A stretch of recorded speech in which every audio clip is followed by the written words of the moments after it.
ज्ञानेश कन्या संत श्री गुलाबराव महाराज मंदिर श्री क्षेत्र भक्तिधाम चांदूर बाजार येथे गीता जयंती महोत्सव निमित्त कथा तथा हरिकीर्तन ज्ञान सप्ताहाला गुरुवार 5 डिसेंबर पासून सुरुवात होत आहे.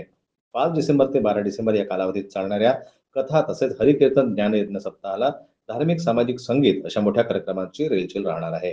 गुरुवारी 5 तारखेला तीर्थस्थापना होणार आहे. तीर्थस्थापनेला मुख्य यजमान राहुल राऊत व योगिता राऊत हे दाम्पत्य राहणार आहेत. तीर्थस्थापनेचे पौरोहित्य हरिभक्त परायण छगन महाराज भट, हरिभक्त परायण श्रीकांत महाराज पुष्कडे, हरिभक्त परायण गुणवंत महाराज बद्रे करणार आहेत. दैनिक कार्यक्रमांमध्ये सकाळी 5 ते 6 काकड आरती, 6 ते 7 योगासने व प्राणायाम, सकाळी 7 ते 9 सामूहिक ज्ञानेश्वरी पारायण, 10 ते 11 गाथा भजन आणि दुपारी 2 ते 5 सत्रात श्री संत गुलाबराव महाराज यांच्या जीवनचरित्रावर गुलाब सौरव कथा राहणार आहे.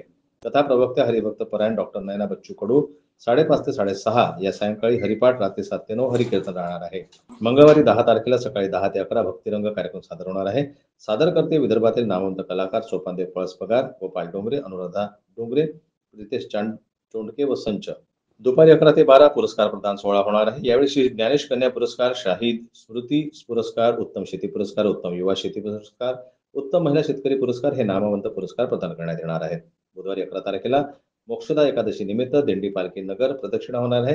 गुरुवारी 12 तारखेला काल्याचे कीर्तन, वैष्णव पूजा व अध्यक्षीय भाषण, अहवाल वाचन व आभार प्रदर्शनानंतर दुपारी 12 नंतर महाप्रसादाला सुरुवात होईल. 7 दिवस चालणार आहे. या कथा तथा हरिकीर्तन ज्ञानयज्ञ सप्ताहाला मोठ्या संख्येने माऊली भक्तांनी लाभ घ्यावा असं आवाहन भक्तिधामच्या विश्वस्तांनी केलेले आहे.